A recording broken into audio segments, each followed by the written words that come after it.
Hey everybody, welcome to lesson 2 of our accelerator program.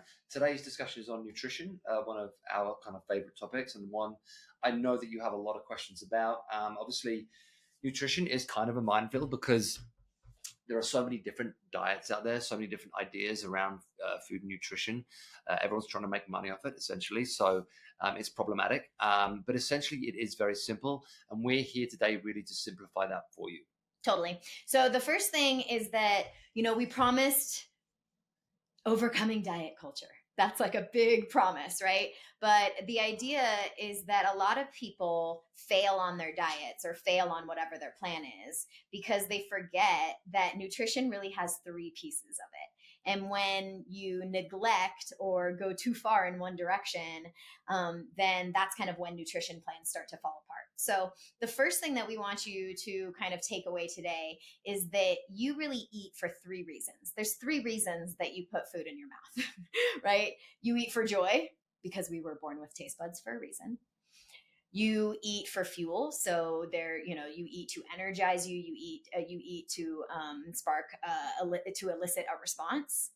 And then in some seasons, you're eating for a specific result, right? That may be body composition, it may be performance, but in any given arena, your nutrition plan, whether it is like a specific diet or, whatever it is, the way that you are eating boils down into 3 buckets: that you're eating for joy, that you're eating for fuel, and that you're eating for results. And our hope is that over this next 7 days, we're helping you figure out what that like ratio is for you, like based on the season that you're in right now.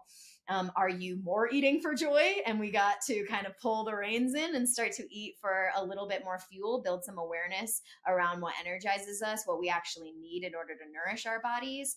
Are we trying to go for gold right now? Are you training for something specific? Are you training for a high rocks and you need to eat for a specific result?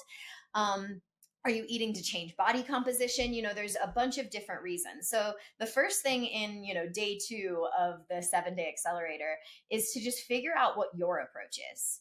That right now, are you kind of skewed more towards fuel, more towards joy, or more towards results? And then the second piece of that, and what we're really kind of diving into today, is there's a full spectrum of nutrition and your approach to it. So we always say there's the intuitive side, which is, that you have the awareness, that you're not tracking, that you just kind of look at food and know exactly what it is and what you need in order to nourish you.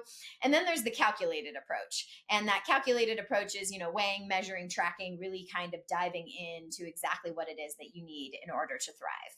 And so a lot of you come into today or this week thinking, okay, what should I eat? What should my macros be? What is the plan? And the first step really is for you to just kind of identify where you're eating now. Are you eating more for joy, more for fuel, more for results? And what do we need to kind of up? And then right now, are you aware? Are you intuitive? Or do you not have that much awareness of what it is that you're eating? And this is a fun topic for us because I represent the intuitive principles and Pete really represents the calculated principles. And the reason why is because, Pete, when was the last time, do you track food right now? No. Great. When was the last time that you tracked food? The last limitless challenge. Great. Yeah. And how long did you track that for? A couple of weeks. Great. So we did a 6-week limitless challenge, and the last time you did it was maybe 6 months ago for 2 weeks at a time. So you used a calculated approach for a specific period of time so that then you could gain the awareness and intuition so that you never have to diet again. And that is the key of really what we're going to dive into today. Is we believe in both. We believe in macros and calories and diving into all of that and building awareness practices with yourself so that you know what to do. But nobody wants you to be a slave to an app and track every day and meticulously show up everywhere with, Tupperware, things of perfectly portioned out foods, right? We want you to enjoy life. So our hope is that we are able to experiment with calculated approaches so that we can develop more intuition and in a more curated way for you. Yeah, because here's what we know doesn't work. We know that starving ourselves doesn't work. We know that incredibly bland diets where you're eating the same thing for every meal long-term doesn't work. We know a nutritional plan without any joy whatsoever doesn't work. At the end of the day, you will crumble, you will fall apart, and you will likely just binge on. And then you'll feel shame and and then you think feel that it's shame. something Yeah. that you know, that it's your discipline, but Yeah. really it was your strategy. Yes. So obviously we know that food is tied to emotion. It's just a reality. So coming up with a balance, this is kind of what we're saying, right? You need the balance of those three things that Emily's been talking about to really create something that is sustainable. Obviously, there are extreme cases. Like we know that if you want to enter a bodybuilding show where you're going to be on stage at a certain body fat percentage, there's an extreme there. We know if you're running a marathon, there's going to be an extreme there. So there are extremes to these things, but our goal in this accelerator is to come up with a well-rounded, balanced approach to nutrition that you can follow long term. So when we say results without restriction, that's really what we're talking about. We're saying we don't want you to say no to everything. We don't want this to be a life of like complete abstinence. We want you to enjoy your life. We want you to enjoy your food, but we also want you to have awareness and control around that food. And like kind of what I was saying this morning about like, we know we like flavors. We know we like the taste of things. Sometimes it's just about portion control. It's about, well, I know I like this thing. I know I want to taste it, but how much of it do I really need to satiate that desire? And sometimes if you plan for joy, then you don't end up needing a lot of it. Yeah, and we just have a dose. We were saying this morning, yesterday. No, we were saying yesterday. Oh, because they're watching this today. Oh yes, sorry. Yeah. That that there are things like, oh, I know I'm going to do this. So Mel was saying, I know that in the evening I'm going to eat this. It's like, great. So plan for that. That's going to come. That's not going to go away. So you strategize for that. That it's going to be in the diet at the end of the day. So I know those calories and those macronutrients are going to be there. So how do I plan myself around that? How do I earn that point in time? So the first step is like, what do you eat for joy? And just write that down. What are the things that are in your diet that you know that you eat for joy? And then the hope is that we can plan for them, and that we can moderate them in a way that you feel in control of it as opposed to it controlling you. So first step is establish that you do eat for joy, and what is it that you want to leave room for in your diet. Yeah. Next is fuel. Yeah. So fuel. So it really depends on what kind of activities we're doing. So anything that's more kind of high heart rate, more kind of like anaerobic, or anything that's like marathon based or endurance based or high rocks based or CrossFit based, we know that glycogen, carbohydrates are going to be our primary fuel. So if we're in that vein, if that's what we really enjoy doing with our pursuits, you might find your carbohydrates being a little higher. If you enjoy more of the kind of like lower intensity kind of work, we're going to see probably those carbohydrates come down and those fats go up. At the end of the day, in terms of your caloric load, so when you guys look at your number in terms of like, oh, these are my daily calories I'm going to try and hit, the main constant will always be protein, and then the two variables will always be fats and carbohydrates, which you can toggle. Because at the end of the day, when it comes to body composition, it doesn't really matter. Protein is the constant, fats and carbohydrates are the two variables. These are for your fuel. Protein is for your recovery and the building of muscle. So when I think fuel, I think carbohydrates and fats, and I think, what do I need to fuel for? If I'm fueling for high energy, high octane activity, it's going to be more in the carbohydrate vein. If I'm fueling more for the lower intensity type work, I can rely more on fats to get that work done. And some of it will just be just on preference. I'm just a person that enjoys fat more, so I'm going to allow more fats in my diet. I'm the kind of person that enjoys carbohydrates more, so I'm going to enjoy more of that in my diet. It's also important to recognize that it's tied to protein. So if I'm the kind of person that's going to enjoy more kind of like steaks and red meat and that kind of thing, I know by virtue of that, my fats are going to be higher, because usually fats are tied to protein. If I'm enjoying more kind of like lean protein sources, then the fats are likely to be lower. So I can probably take my carbohydrates up. Yeah, you like steaks or you like burgers, right? Like, just to break it down into the actionables. Yeah. It's like if I'm eating a lot of lean chicken, then I'm probably not consuming a lot of fat. If I'm eating a lot of ribeye steaks, then I am consuming a lot of fat. So you have to bear that in mind. So when you're considering your protein source, bear that in mind. Like, is there a lot of fat in this protein source, or is it a lean protein source? Because that will affect, of course, how much carbohydrates and how much fat you can allow yourselves. So when I think about fuel, you always have to think, what am I fueling for? And what's the best source of that fuel for that particular activity? Quick question, Pete. What if you're fueling for life? Like, what if you're talking about your job? What if it's like, you're at a desk all day and you need the cognitive function? Like, talk about other types of fuel that aren't just fitness. Yeah. So this is where just balance comes in. So really, for most of us that aren't like prioritizing sport or activities, we're just like Emily saying, like prioritizing life. We know that the balance of those three macronutrients is probably the best place for us. Now, of course, there are extremes of conditions and so forth where something like keto diets come into it because you're eating that for a very specific reason. But for most of us, to have good brain function, to have healthy hormones, needs carbohydrates and fats. And of course, all of us need to maintain a healthy amount of lean muscle tissue, which comes from the protein. So to answer Emily's question, going into it with the balanced approach of like, every time I look at my plate, I have that protein source, that carbohydrate source, that fat source, and a micronutrient source from vegetables, fruit, etc., which is where your vitamins and minerals come into it. But yeah, a balanced approach is probably the best approach for most of us. And again, like I said yesterday, it's important that we prioritize real food when we're talking about balance. We had, of course, the great question about protein shakes and whey shakes and that kind of stuff, which of course to some degree is processed, and a lot of us are going to probably have that in our weekly nutrition at some point. But the main focus, the main priority for us is to eat real foods, foods that existed 10,000 years ago that still exist today. So we're talking about, our meats, our fish, our eggs, our fruits, our vegetables. All of those things are going to be the main staple of our diet. And then we're going to allow some supplements to come in. But when we think about fuel, when you think about your energy levels, of course, we want to live a thriving life. We want to have energy to do things. We don't want to be tired all the time. We want to be as metabolically healthy as possible. And in order to achieve that metabolic health, we likely need those 3 macronutrients in good balance consistently throughout the day to achieve that kind of optimal state. So the next kind of then question for yourself is, one, do you have a preference? Like, do you tend to like more carbs than fats? Because like, as Pete said, if the overall calories are really what matters, then we can kind of play around with the ratio of carb to fat. So decide for yourself, are you more of a fat prone person, more of a carb prone person? And then from there, we can kind of adjust the macros in whatever direction you prefer. And then the next question is, what types of things do I need to fuel for?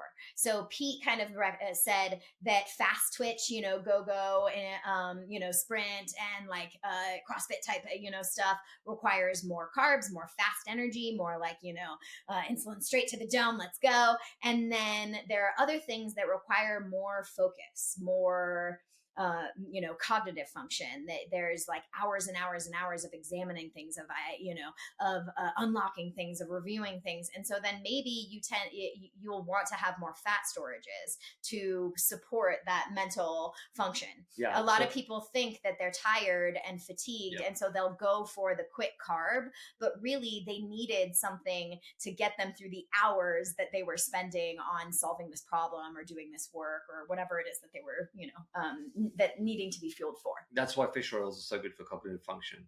Like those healthy fats that you get from fish oils, that's what gives you that cognitive function. Again, we're talking about healthy hormones, really that good hormonal balance.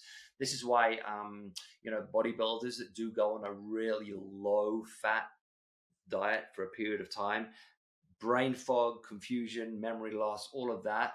Basically, that's a hormonal problem. Their hormonal imbalance is ramping up to just get as lean as possible. Again, that's not a healthy place to be. No, and if you're feeling that, consider, how many thumbprints of fat am I having a day? And maybe I need to up that. And maybe I'm not as miserable as I think. I'm just undernourished.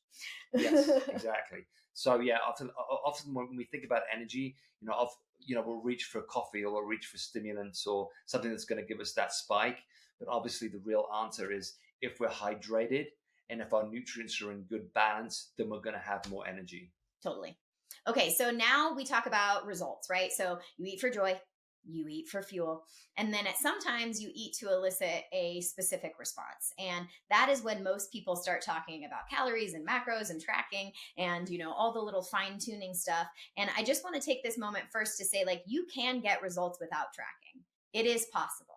The only way it's possible, though, is if you develop a ton of awareness, a ton of intuition, and you have your own, awareness principles there. But it can be done. So when we talk about eating for, like, if you want to track, if you want to, dive into the macros, it's really because you are trying to elicit a response and a result. And maybe that is body composition, or maybe it's just awareness. Like maybe you're just going to track for the next 2, 3, 4, 5, 6 days so that you can develop the awareness awareness to know what your baseline is. Maybe you don't know what that is yet. So you're going to eat for results, as in you're going to have the results of awareness and developing that intuition for yourself. So when we talk about results, though, I do, for the nerds in the room, want to dive a tiny bit into kind of how we got to our numbers. So everyone is individualized and, done with a little bit of math and a little bit of looking at your formula and a little bit of, some, if we know your backstory and your journey so far. So everyone's roadmap is a little bit different. But if we were to just kind of make some wild generalizations about what it is that you need, I know you start with protein. So if you are eating for results, in theory, in a perfect world, of course there are outliers and all of the things, but if everything was in our favor, how much protein does a person need, Pieter? So the general starting point is 1 gram of protein per pound of body weight. Okay, so a 200 pound, if your goal is 200 pounds, then you need 200 grams of protein. Some of you guys are on 0.8, some of you guys are on 1.2. Again, that's just dependent on what your current goals are, but that's the starting place. I always start with 1 gram of protein per pound of body weight. Mm-hmm. And of course, let's say if I'm 130 pounds, so I'm 130 grams of protein, and then let's say I track for a day and I'm only at like 60, like I'm not even getting I'm not even half of what I which is very need, common, which is super common. That's the most common thing that we see is people are not hitting their protein. And we always say protein first, because when you choose proteins, you usually will stay within your overall caloric intake, because there's no surprises, right? Like it's not like a carb or fat bomb where you're like, oh wow, I didn't know that had so much oil and so much blah blah blah and so much extra calories in it, right? So usually we say protein first, because you are able to control the variables a little bit more. And if you're not hitting anywhere near what we have given you, just start with 1 more palm of protein. Like if right now you go through and you track and you're like, wow, I'm nowhere near this, or I said, we said eat 6 palms of protein and you're like, wow, I'm lucky if I have 2, then your goal this week is to just add 1 more palm of protein. Yeah. We can always chat about this, especially if protein's not your problem, but for a lot of people, protein's the problem. And if it is 1 gram per pound of body weight, y'all know how much you weigh, do that math. Great. Intuitively, you'll be able to feel like, oh, is that a lot? Is that a little, based on where you are, if you have tracked before. Okay, cool. Well, and the other, just to add to that real quick. So the other problem with protein is it is the most expensive food source. So when I think about my food sources, like carbohydrates are relatively cheap, like rice is cheap, potatoes are cheap, fats cheap, whether I'm getting from like butter or, wherever you're getting your fats from, or some kind of oil, whatever it is, it's cheap. When it comes to protein, when it comes to like meats and fish and stuff like that, it's the most expensive one. Yeah. Because it's the best for you. So I think sometimes, our brain goes to, well, I'm going to get this, but it's cheaper. But we're kind of like just doing ourselves a disservice, because you're going to like pay a lot more in the long run. So plan the budget around protein. Yeah. If you're going to invest in anything, invest in good protein sources. And that might be something as simple as eggs. Eggs are always a good kind of cheaper alternative to, eggs and yogurt, eggs, yogurt, going for kind of like, I always say beef mince, but what do you guys call it again? Ground beef. But ground beef and stuff like that. Ground beef, ground turkey, chicken thighs instead of chicken breast, like whatever it is, you can kind of find like the cheaper alternative. But if you're going to spend money on anything, spend it on good quality protein sources. Yeah. Okay, let's move on to carbs. So carbohydrates, again, it kind of varies a little bit with this one, but anywhere from 1.2 to 2 grams of carbs per pound of body weight, depending on your age, your activity level, and what the results that you want are. So kind of the lowest I've gone right here is 1.2 grams of carbs per pound of body weight. There are some that are 1, but you're speaking about some that are 1, but again, very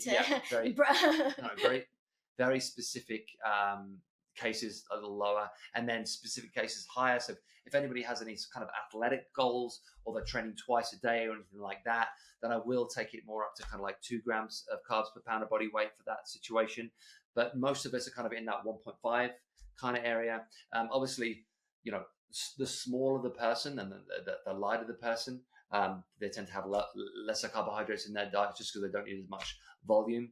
But again, it's dependent on your goals, your activity, and all that kind of stuff. But again, 1.2 to 2 is kind of the zone. And the interesting thing about it is, again, that's a lot more than a lot of people Yes. prescribe, than a lot of, And people will say so much of when you think you want, especially for those who are looking to lose fat, a lot of people think that carbs are just, they got to cut them all and like get rid of every carb. yes, And then they fail their diets because they are not eating for fuel, which is carb, the source of carbs that give you that fuel. So then it creates that, over deficit, and then, fails the diet. So just note for you that it's probably also more carbs than you're used to eating, and that carbs are not the enemy. yeah. So with that in mind, again, same thing as the protein.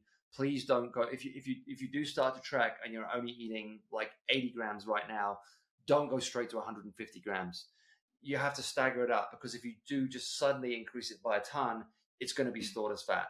So you have to be careful with that kind of thing. This is why, the intuitive approach is great, but I will say, like in the beginning, sometimes it is good to track just to have that awareness and that knowledge. Because if you have no idea where you are, it's really hard to know where you're going. And you have to have a place to start from. So creep it up gradually if you can. And the other thing that I wanted to say about this, just let me think what I was about to say. It's okay. As you're talking, cupped handful of carbs is really, again, if you're looking at how many handful of carbs do you have per day, if, a cupped handful is about 25 grams. So if we're saying, okay, eat 150 grams, then that is 6 cupped handfuls of carbs. And to Pete's point, if you are only eating 2, then don't go to 5. Just start off with 1 extra one per day, right? So that we are intuitively building and progressing layer by layer. Yeah. The other thing I wanted to say was, so there is a sweet spot here, because of course, if we undereat, we're going to slow down our metabolism. If we overeat, we're going to store fat. We have to find that sweet spot, because we know that undereating doesn't work. We know that overeating doesn't work. So we have to find that place, where our body is happy, is sustained, is energetic. Which is why in the beginning it's a good idea to track, just to know where you're at. And sometimes people get frustrated because we do try to have a metabolic health approach towards any composition change, right? Like if you want to lose fat, our goal is not to, great, let's put you on a calorie deficit and let's go and let's see how fast we can get there. So sometimes it's frustrating because you're not going to get results as fast, because we are literally rebuilding your metabolism from years and decades of being told to restrict yourself and eat less and eat less. Like I was just having this conversation with someone who, 160-pound guy eating 1,400 calories and training 6 days a week and doing fine, but saying, oh, I'm plateauing, I'm not getting results. And it's like, yeah, because you're eating your muscle tissue, because your body's just used to under eating. So, just remember, our goal here with nutrition is about metabolic health, and to rebuild metabolic health through the balance of the macronutrients, instead of just restricting calories in order to elicit the result. Yeah. So the extremes of both of those sides is not going to pan out very well. And the other point to say, the other end of the spectrum, sometimes we kid ourselves about calories. It's like, oh, I think this only has 300 when it really has 600. Don't forget things like hidden oils, hidden fats, all that kind of stuff will ramp up the calories. Mm-hmm. So it gives you the chance to be just a little bit more accurate with that, because the chances are, if you have been frustrated with a lack of fat loss, it probably is due to you eating more calories than you think you are eating. And that's an easy mistake to make, because there's a lot of hidden calories in things, and you just don't, without tracking, without really understanding that, it can be a very frustrating place to be. So you have to be honest with yourself when it comes to, calories. Again, on both ends of the spectrum, don't undereat, don't overeat, be honest about it, be accountable for it, be knowledgeable about it. And again, find that spot in the middle. And when it comes to like, is this working or not? This is why regular weigh-ins are a good option, because it just gives us feedback, right? We need information, we need feedback. It's like, is this enough? Am I doing the right things? Because ultimately, and it takes some people longer than others, but we want to see the scale moving in the right direction, either way. And when it comes to nutrition, it requires feedback and tweaking, and like, okay, you need a little bit less, you need a little bit more, whatever it is. So kind of keeping an eye on a regular basis on where you're at in terms of your body composition and calories is a really good idea, just to make sure you're on track. To round this out with fats, Peter, this is the problem with fat. Fat is one thumbprint of this. Yeah, it's about 10 to 15 grams. What does that even mean? Yeah. Yeah. So out of all of them, fat is the hardest one to measure. So if Emylee says you need 3 thumbs of fat, it's like, well, what does that mean? Like, if unless you're cooking all your own food, yeah, it is it's very like, difficult to know. And even if you are cooking your own food, if I have a steak, let's say I have a ribeye steak, how many thumbs of fat are in that ribeye steak? You can kind of tell by the striation.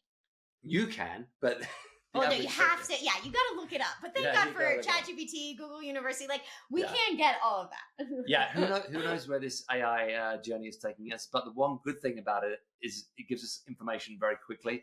So if you want to know how much fat is in something, it's very easy just to like Google it right now to AI, and then once you know, you know. Yeah. Because you have in your sheet obviously what a thumbprint of fat equates to in terms of grams and calories. So once you know that, and most of us eat similar things again and again and again, right? Once we find our kind of like staples of food, you get to know pretty quickly. It's like, I know if I have this piece of food, I know what's in it. If I have this piece of food, I know what's in it. I know the combination will equal this, because we're constantly kind of like educating ourselves and giving ourselves feedback. So yes, fat is the most complicated when it comes to calculating it, because it's just a harder measurement to track than a palmful. Like, it's harder to.